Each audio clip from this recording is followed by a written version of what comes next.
Welcome to the first ever NTG Tech Haul episode. I've never done hauls before of stuff I've just gotten. It just never seemed, I guess, to be that interesting to me, which is weird because I'd always love watching, like the LGR or 8-Bit Guy hauls or donation whatever videos. I don't know, it just never made sense for me to do it. I don't usually get that much in one time span that it makes sense to do it.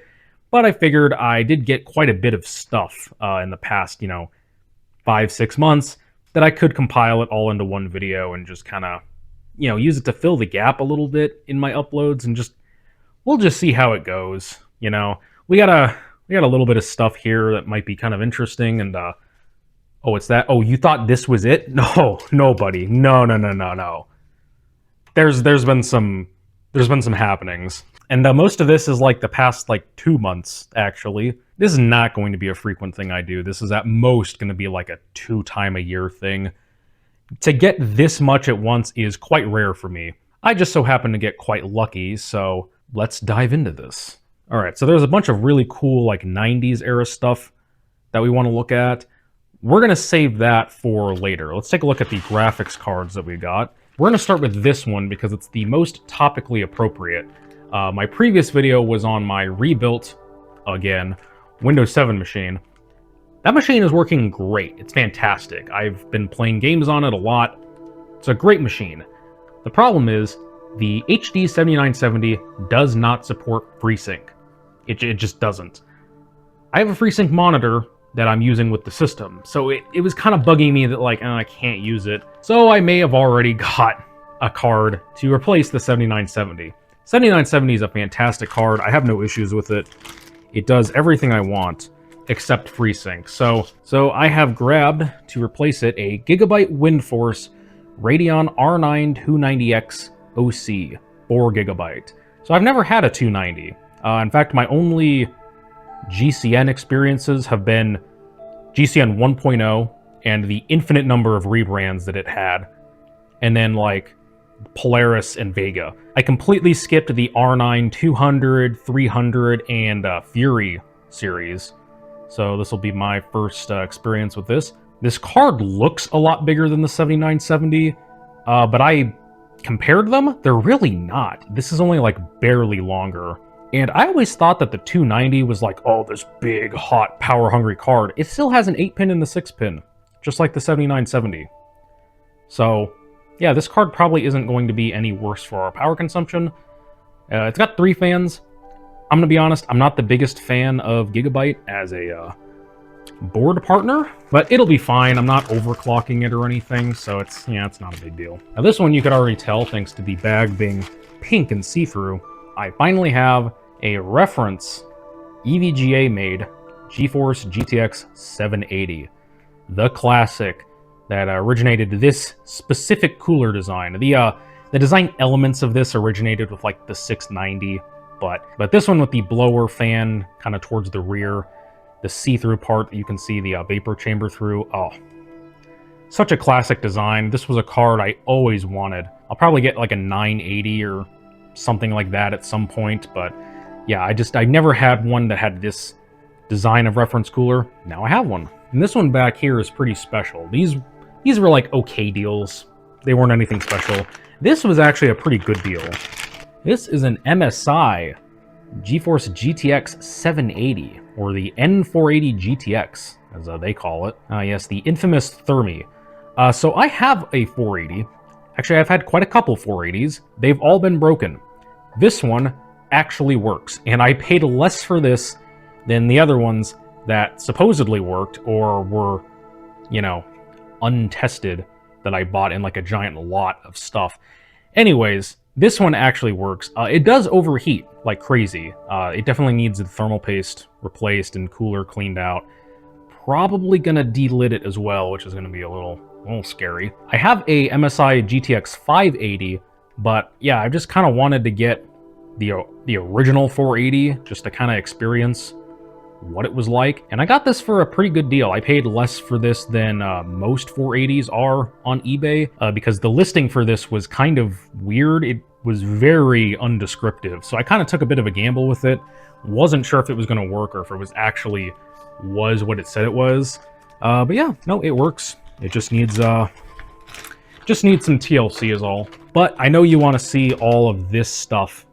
And frankly, I want to go through all of it again because, yeah, I forgot what, like, 80% of this is. We're going to start with the top of the stack. We're going to start with these three because these I'm actually going to give away at the next VCF. And that's because I actually have these already, and I have no use for more of these. Half of this was part of one lot, and half of this was part of another lot, so effectively I didn't really pay anything for these, so I might as well just pass them on. So this looks like it's an MSI MX4000. It's not. It's a it's a Rage 128 Pro. Another Rage 128 Pro. This is like the 5th one I own. I do not need this. A little disappointed because I don't have an MX4000. Was kind of hoping that's what it was gonna be, but no. This is a Intel i740. I have a couple i740s already.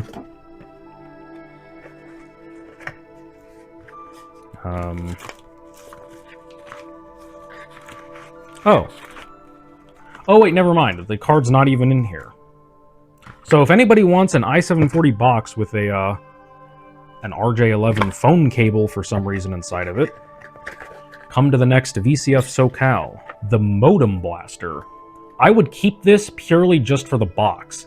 However, I already have a boxed version of the external Modem Blaster 56K modem, and I cannot justify keeping around another big box like this for a modem. Like, yes, it's made by Creative and all that, but you know what? Somebody else can have this, and it can be their problem. Like, don't get me wrong, it's really cool. It's really cool. You know, I have no use for this. I don't know why I thought this was ISA. It clearly says PCI, but yeah, that's kind of cool. Oh, the bracket is like bent weird. You see that? The bracket's like a banana shape. Oh. Okay, so I kind of forget which lot what stuff came from.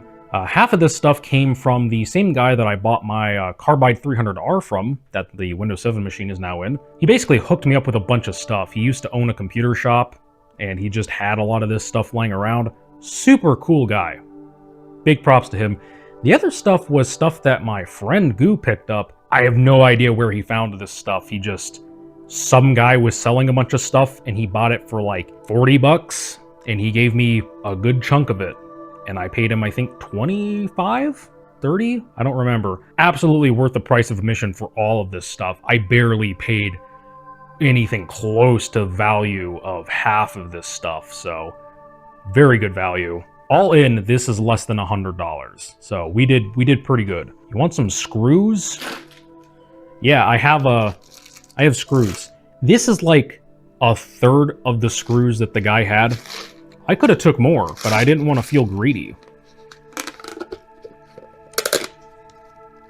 I think that'll last me for a while. Oh, there's a key in here. There's 2 keys. Probably never find what they go to, but other inconsequential stuff. Oh, I got a bunch of anti-static bags. Can never have too many of those. And I know you guys are all looking at the Cyrix box, but nope, you gotta wait for it. All right, so we got this. I wonder what's inside of it.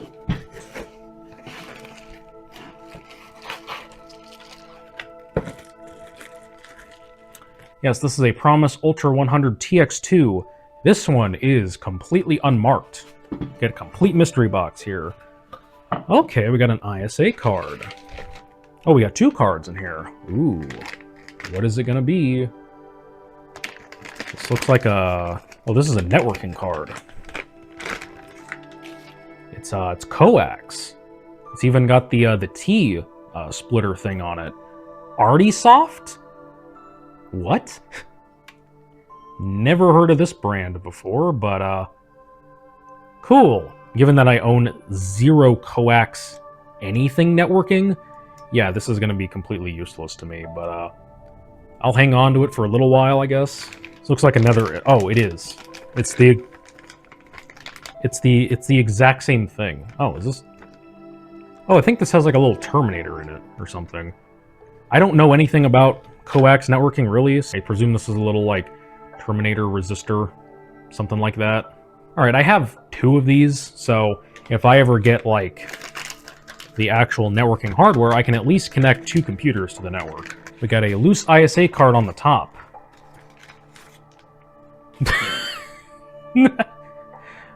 So this is a SCSI card. It's got the big wide, what, 50 pin, like Centronics connector, internal 50 pins. This is a little bit of a later SCSI card then. There's nothing on it. They took off everything. This is it. This is just the card. You could have cut this entire thing off. The card would still function. What did they take off? It's an AHA 1510A. A little bit older than the SCSI cards I've messed with, and by SCSI cards I mean singular. I know for a fact I have a ton of SCSI cards in this lot. More SCSI cards than I have any right to own. So I'm going to have to start buying a bunch of blue SCSIs. And I'm just going to start sticking these in like every computer I have because SCSI is cool. I love SCSI. We have the cable that presumably goes with this. This is Centronics to DB25. I think this might be this might be like an adapter cable to hook up an older SCSI device, because this was the original like external SCSI interface that I'm aware of. And then they kind of went, and then they went to this later on, which is faster or whatever. Yeah, I don't really know anything about external SCSI stuff just because I don't have anything. I'd like to get a drive enclosure or like a external CD-ROM or something just so I have something to mess around with at some point. Oh, this is a black PCB, I think. Oh, no, it's dark green. Oh, see? Another SCSI card. Told you, this is... Oh, this is nice. Look at this. This is an Adaptec AHA 1540. What? This has a... Is this floppy? Is that floppy? Floppy and SCSI on the same card? What? That's an interesting combination. Not one that I would have assumed. Is that what the other card was supposed to have? Hold on. That totally is. This totally is a floppy. Huh. Okay. Yeah, I don't think I've ever seen a SCSI card that has a floppy controller on it. Maybe this was a more common thing than I thought. I guess that kind of makes sense because a lot of floppy controllers were on like general I/O cards. You know, stuff that had IDE, like serial parallel built into it. You know, you'd probably have a separate serial parallel controller if you were doing, I guess, SCSI. But yeah, this way you could just have a SCSI interface, but it just has the floppy interface, so you don't have to waste another slot or try to buy another controller just to do floppy. So I guess that makes sense. And this has the later, like, small style connector. I think that's still 50 pin. Yeah, enable floppy, disable floppy. That's really cool. This is made from 96.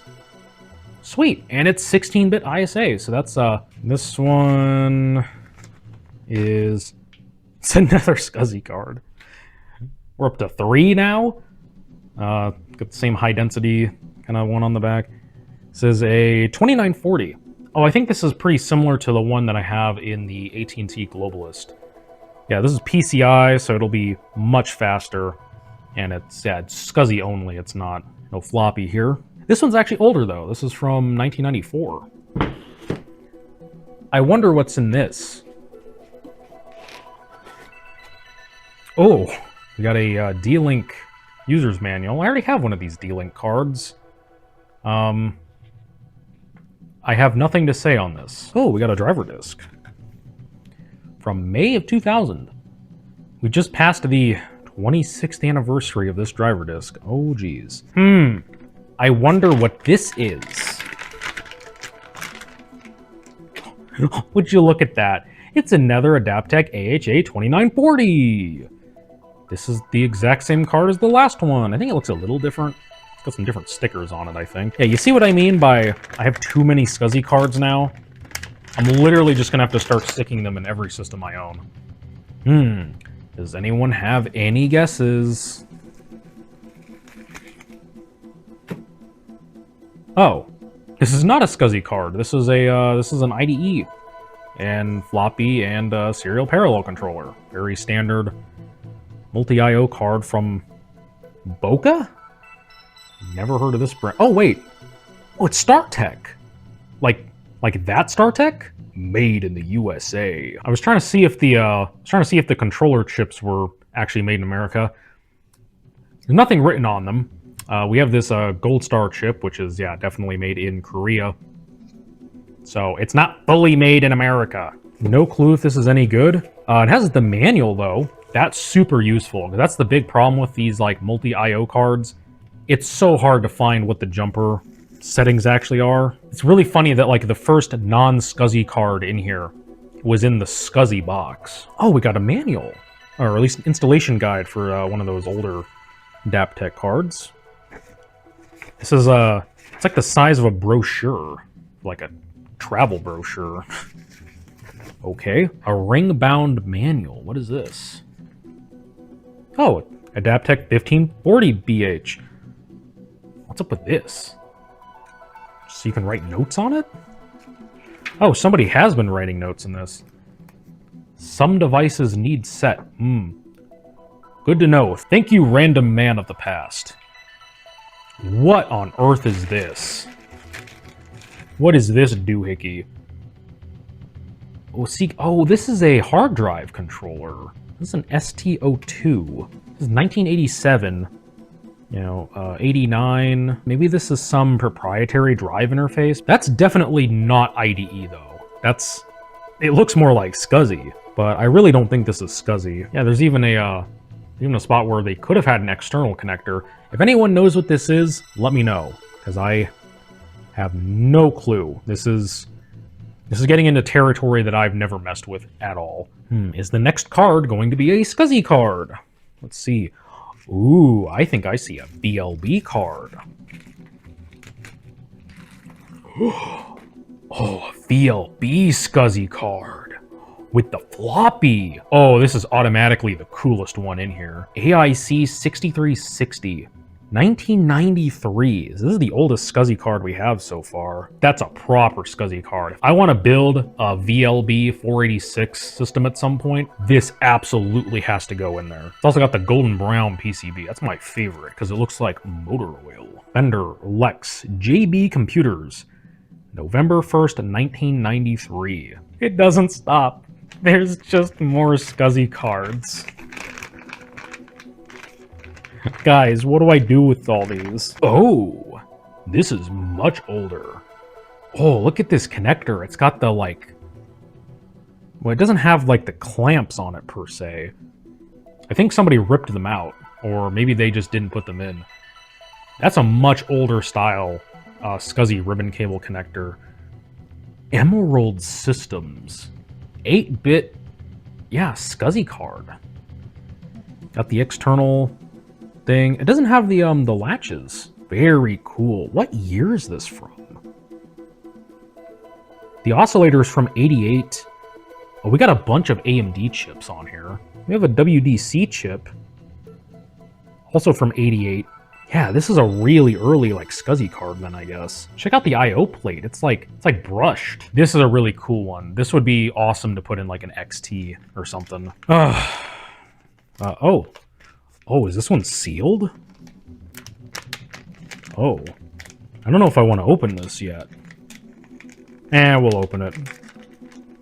It's only kind of sealed.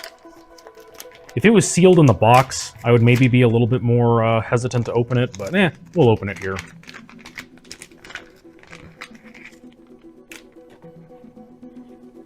Yeah, this might be brand new and untouched. Oh, that's a funky looking bracket. That is, interesting design choice. We have another Adaptec. This one is an AHA, this is a 1520A. I don't know what this little thing is. It's been on some of them. I don't know if that's like a revision number or a QC number or what.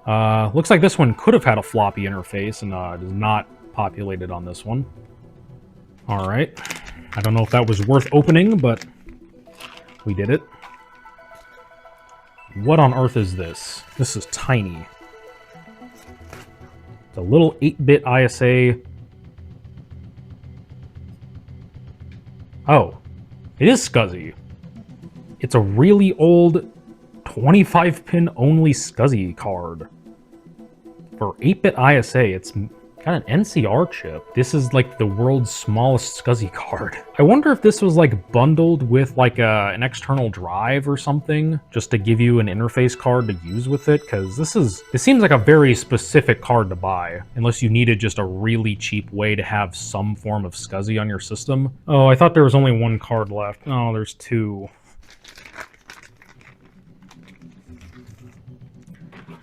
Big 16-bit ISA card. What is this? What is this component? What on earth is that? Is it like a... I think it's like a fuse or something in there. What on earth? I've never seen that. Never. Anyways, we have another Adaptec SCSI card. Oh, this one's old. 1988. 16-bit ISA. This is a 1542B. Look at all the beautiful chips on there. Oh, we got an Intel chip. We have an 8085? What? This has an 8085 on it. Yeah, this is cool. It's got the floppy controller too. This is nice. This is really nice. Got a 1542 CF. Another 16-bit ISA one with a floppy. Oh, I didn't even... Did the other ones have these?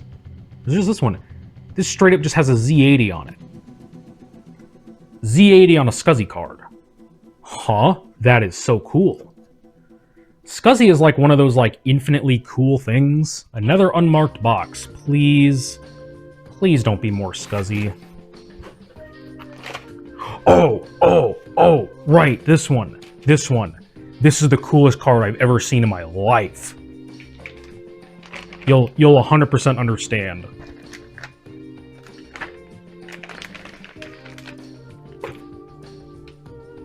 That's a Promise IDE RAID card with 6 IDE channels in a PC100 RAM slot. Look at this. It's got its own processor on it. This is, I think, one of the highest end like IDE RAID cards you could get at the time. The only problem with this, and I did look into this, it's got this looking thing. And this kind of looks like a Dallas real-time clock. You might think, why on earth would you need a real-time clock for a RAID card? You don't need the clock part, you do need a battery. And apparently this is not a Dallas clock chip. This is a battery specifically to hold the RAID information. Having a battery on a RAID card is quite common. Normally they are not this.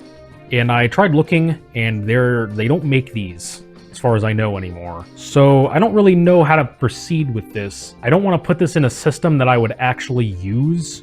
One, because it would be kind of a waste, because there's no way I'm going to hook up 6 or 12. Presumably you could hook up 12, given you could probably do 2 per channel drives to this. But also just, you would lose your settings anytime the computer was unplugged. So, it's really cool, but I kind of don't know what to do with it, just given the battery situation.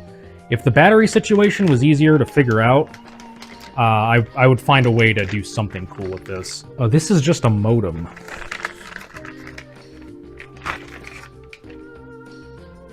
This is the biggest modem I've ever seen. Look at this. This is from 1986. I have no idea what speed this is. This is probably like, what, like 9600 baud? Maybe faster than that? This, NMS Corp. NMS Corp, and then we got some, AMD. Presumably these are ROM chips. We've barely made a dent. I had to take a break from this. I was getting tired of talking. These are just some CD drives. All right, what do we got? We got a media store. That's a cool looking front plate. Very early 2000s. 52 speed by 24. So I assume that's burn speed. Still got a headphone jack, which was kind of going out of style by this time. But yeah, it's a CDRW. So hopefully this works. April 2003. I don't think I've ever heard of Media Store before. It's a pretty hefty drive, so maybe it's decent quality. Oh, this one's a bit of a heavy one. A bit chunky. Got another 52 speed. Still headphone jack. March 2000. Who made this? I don't know. Pan International Industrial Corp. That's the only manufacturer thing I see on this, so it's, yeah. This one's a lot lighter. This one's taped. CD-ROM reader. It's a CDR 1810A, made in Japan by NEC. This might be alright. September 97. Ooh! It's SCSI! Oh, alright. Something to go with all of my SCSI cards! Yay! Oh, I thought this might have been a flap one. It's just pulls out. Cool! Can't wait for none of these drives to work because they're 30-year-old CD drives. Let's tackle this big box. This is mostly drives from what I remember. Random 5 1/4" floppy disk. Mouse. There's a little bit of scuffing on the media. This probably is not going to read very well. Just some random mouse driver. Cool. Oh, there's so much stuff in here. We have a hard drive bracket, 3.5" to 5 1/4". It's got the little LED cutout, which is always nice to see. We have another one, but this one is beige and very nasty looking. You can never have too many of these. Iconix Windows printer driver. Still sealed. Cool. I do not own this printer. If this is a driver somebody really needs, I can post it to Internet Archive. Add-on card by Cowell? RS232C. It's just a serial card. That's not even worth taking out of the bag. Oh, but it's also multi-IO. That's, I'm gonna trust the manual that's in the bag with it. Of a geode? Oh, that's right, a friend's nephew gave this to me. I just stuck it in the box. We have... cable. Looks like just like a printer cable to me. Cool. In the box, high-val 3.5" floppy disk drive. We'll open it just to see what the manufacturer is. Love the system requirements. 4 MB of RAM, Windows 95, 98 NT, or DOS. Guys, it's a 3.5" floppy drive. It's compatible with literally anything. You do not need 4 MB of RAM to use this. You could use this on an XT as long as you have a controller that supports it. This is very tight feeling. I don't think this has ever really been opened before, actually. This is straight up like brand new. I think just the outside was opened. So it's a Samsung. Yeah, that looks pristine brand new. So that's neat. I feel like I've seen this brand high-val somewhere before, and I just don't remember where. Floppy cable adapter, depending if you have an edge connector or the newer style. Yeah, it even has the drive select jumpers on it. That's really cool to have. A WD IDE hard drive. A 26400, so this is a 6.4 gigabyte from October of 98. Hopefully it works, because it's always nice to have smaller capacity hard drives for systems that, you know, don't play nice with bigger drives. I have a very dirty HP CD writer Plus. Oh, it does CDRW. I think I have a drive like this already. February 2002. It's 40 speed. I think this box is mostly just drives. 5 1/4" drive. Now this is the part that I was really excited for. There's quite a few 5 1/4" floppy drives in here, and that's something I was severely lacking in. 5 1/4" drives are weirdly expensive to buy online, but if you find them locally, they're really not that expensive because people like to overinflate the value of things on eBay. It's a Toshiba. I don't know if this is a high density or if it's a 360K. I really hope one of these at least is a 360K because I don't have any of those. Those actually are necessary to correctly write to 360K drives. We have a very heavy... Now, I think this one might be 360K. This one is a heavy boy. And I don't remember... I want to say these ones with the star are from an IBM. There's a YD580. Oh yeah, this is from an IBM. Yeah, manufactured for IBM Corporation, Armonk, New York. Which IBM? I don't know. I would assume an XT with a hard drive underneath it. Now, I know some of you already saw what this one is, and I'm gonna save that, because that's really special. But those who know, they know. Oh, these ones are mounted together. A few more black 5 1/4 inch. They're not the same, but they are mounted together. One's a Mitsubishi. I don't know what the top one is. Oh, it's a Mitsumi. So we got a Mitsumi and a Mitsubishi. We got a disc in here. Looks like that has a 94 date on it. That's quite late. Fortunately, the drive, this top one is kind of chewed up. This is quite heavy. This is like 6 or 8 pounds. This is a really special one. This is one that I've always wanted just because it's so cool. Yes, that is a 3.5 inch and a 5 1/4 inch drive in a single 5 1/4 inch bay. What they did was they got a really shrunk down 5 1/4 inch mechanism, and then they took a 3.5 inch laptop floppy drive and literally just stuck it to the top, and there's a ribbon cable that goes into the cable. But that's the cool thing, is it only needs one cable to interface with both drives, because the floppy interface is really not that advanced. So yeah, really cool. This is made by TIAC. It's an FD505. These are super cool. These are, I don't know if I'd say they're rare. They're not very common, because these were mainly for very specific systems that were smaller and did not have that many, drive bays. Really hope this one works, because I've always loved it. The 5 1/4 inch one has the eject mechanism like the 3.5 inch one. I've always just thought that's cool. All right, we have a multi-IO card, and it is sealed. It's by SIG, hard drive, floppy drive, IO, multi-IO card, sealed. That's really cool to have. So it'll have all the documentation with it. Just a bunch of like floppy cables. Oh, that's a lot in there. Multi-IO card.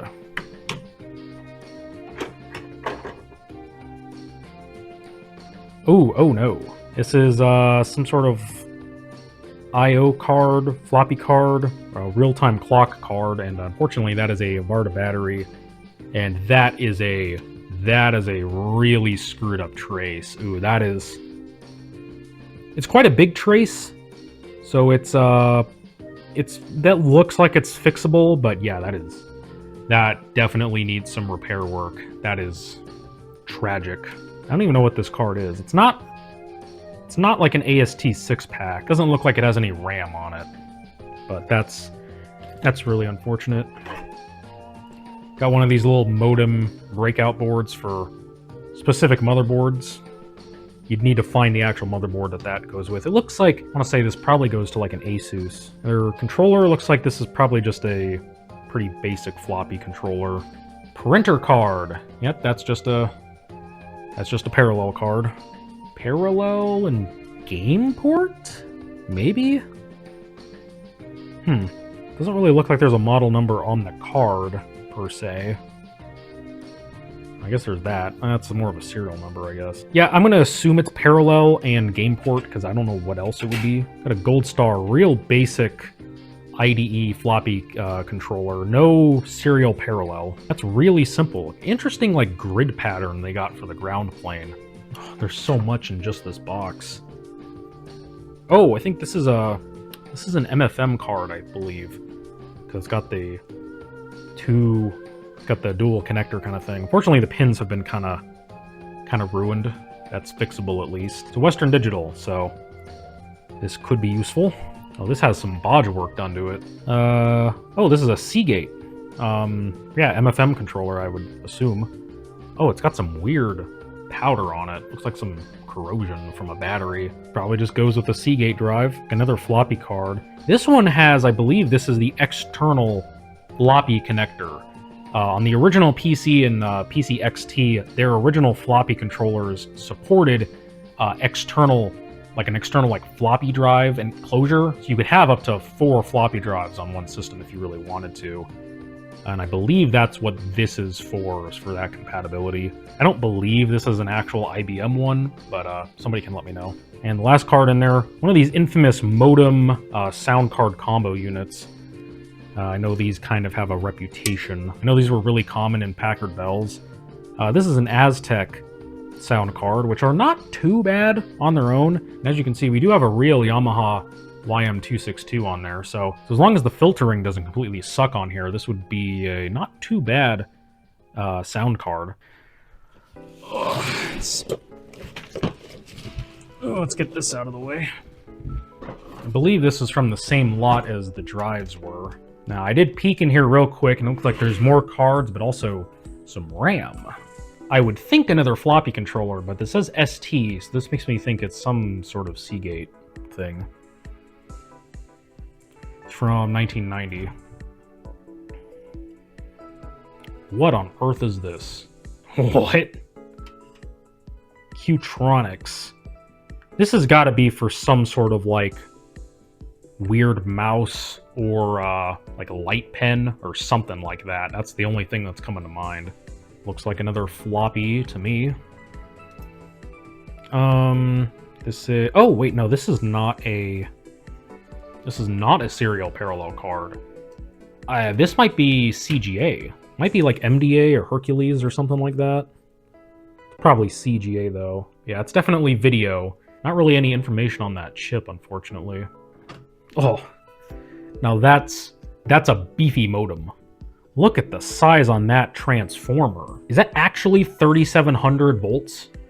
No way. Those are some big ICs. This was probably pretty expensive to have it shrunk down to this size of board. This looks really old. That is a huge speaker, too. Look at how they mounted that speaker. They have it on, like, these big standoffs. Wow. It's from 91. It's a little later than I thought. I thought it was 80s. Is this just like a real-time clock card? That has to be what this is just a real-time clock. At least it uses a normal battery.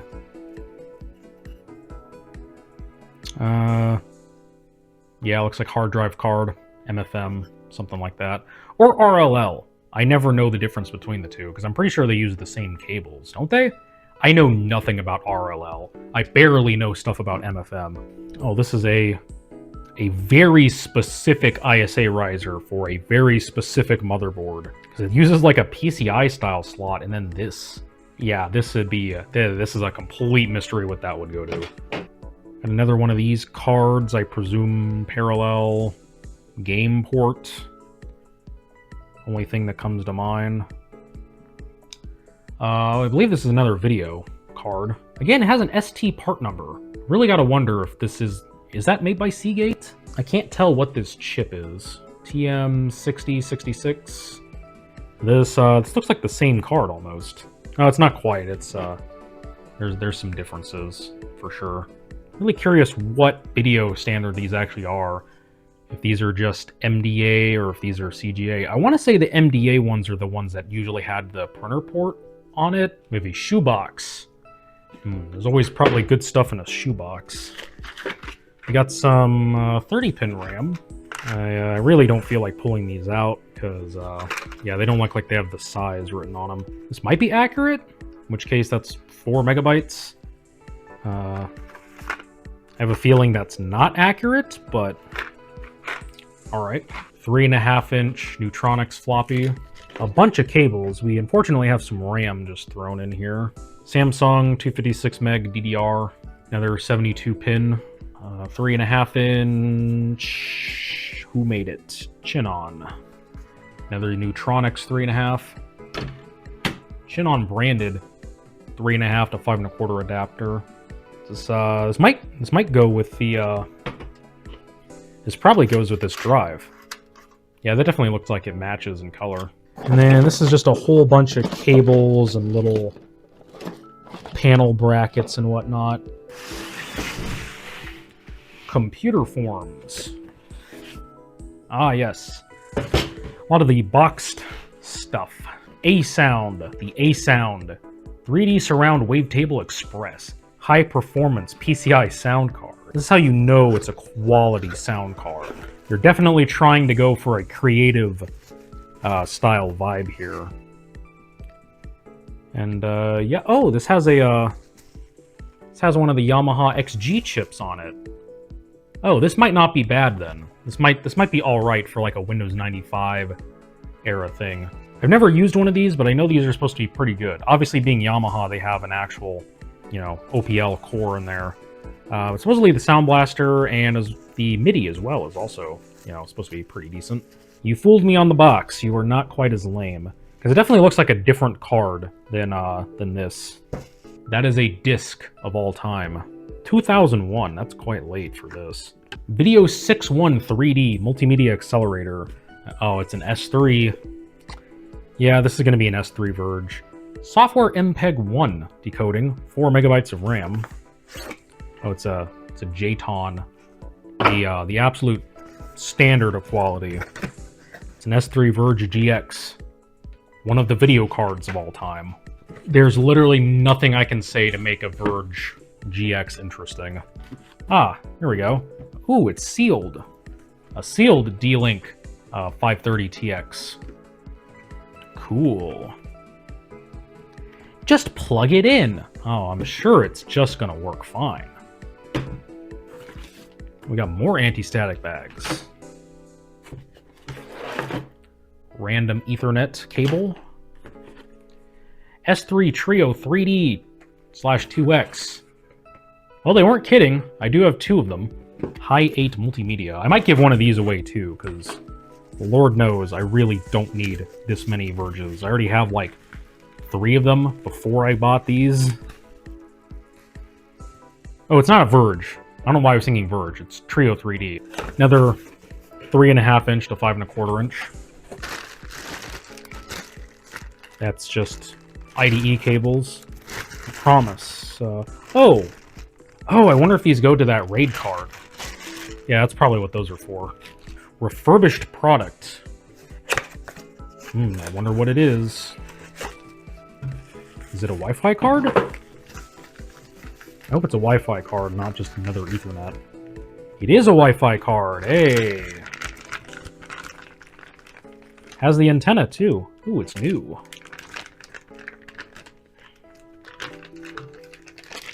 Range Max, WPN 311. Probably like a 802.11g, I would guess. It's got the little Netgear dude on it. Need to bring that back. That was a cool looking dude. Even stamped it in the PCI bracket. That's how you knew Netgear cared. One last box in here. It's got a little bit of weight to it. Oh, we got a sound card. It's creative. I think this is a Sound Blaster PCI. CT4810. Yeah, this is the most basic of Sound Blaster cards you could get around that time. Bunch of manuals. User's guide, user's guide, user's guide, user's guide. Oh, and a Windows 95 COA. Ooh, floppy. Windows 95 boot disk. That's useful to have. Finally, onto some of the really good stuff. It says CPU, careful, EDO. We got some beefy 72-pin SIMs. Those are big. A bunch more 30-pin RAM, but much more normal sized. Look at those little guys. Empty bags. More RAM. More RAM. Ah, now we're starting to get into the real good stuff. This is what you've been wanting. More 72-pin RAM. Now this says 2 megabytes on it. I don't know if that's 2 megs per stick or 2 megs total. Yes, we have processors. This is listed as bad. I don't know if it like burned up or what. Mini micro warrant. I assume warranty, not a warrant for my processor. I don't know what speed this is. Oh, it's probably a 90 megahertz. So yeah, I don't know why it's bad. It does have some discoloration around it, so maybe it did overheat or somebody put the wrong voltage into it. That's sad. But if it is bad, then I guess it'd be a good little display piece. One with a blue heatsink epoxied to it, so we will never know what the top of this looks like, unfortunately. It says 75 megahertz on it. I assume this is some sort of upgrade processor. It's an SY05. I'll look that up. This might just be a regular Pentium. One more Pentium here, but we also have an AMD DX4 100. Very cool. And a Pentium. Can't tell the speed on the Pentium, but I'll look it up. Got another AMD DX4 100. We got a DX280 from AMD and an Intel 486SX in a little... Well, that's kind of neat. The pins poke through the... That's really useful to protect the pins in transit. It's just an SX25, so it's not that interesting. This might be brand new, actually. This kind of looks like it is brand new, given that it's in this little carrier, and that's a clean top. Now we got the big CPU tray. Actually, it's two trays, just one sitting on top of the other. We got some real interesting chips on here. We have a plastic package on top of a substrate 46SX25. We have a ceramic 486SX25, another ceramic 486SX25, another 486SX25. So I have like, what, 5 of those? Got a 386 DX40 from AMD, and I believe this is also a DX40. Yes, it is. It was basically the fastest 386s you can get. We got an Intel 386 DX25. That's very cool to have. This is a 386 20 megahertz. I believe DX. It doesn't say SX or DX, so I assume it's full 32-bit. And then this is, but I looked it up, and it's some sort of like cache controller. Then we got a UMC 486 processor. This is one of the 386 to 486 upgrade chips. And now the Cyrix box. Cyrix 6X86. Now this one I do remember what's in it, because it's not just a Cyrix. Yes. We have a Cyrix branded 6X86 PR166. I believe this is... Oh, it does just say 133 megahertz. They actually tell you the speed. Wow. To be honest, this is really gross looking. It almost looks like the top of it's moldy. I assume it's just some weird corrosion, but yeah. We have an IBM branded Cyrix 6X86. Very cool looking. No idea what the speed is. 2v2 100 GB, so this might be a pretty low clocked one. This is the one that I'm really excited for. AMD K5 PR133. This is my first ever K5. I wanted a K5 for a long time, because it's AMD's first, independent design from Intel. I finally have one. It's not a very fast one, but it's a K5 at least. Really hoping that one works, because K5s aren't like rare. They're just not the cheapest to buy on eBay, which is why I've never bought one. But that'll be super useful, especially for doing like Socket 7 speed comparisons. And that's all the stuff. I would put everything back on the table, but I'm not doing that, because this has been going on for too long. So thank you guys for watching. Let me know if you guys want to see more collection videos like this. Again, I'm only going to do the max like once every 6 months. So yeah, let me know, and thank you guys for watching.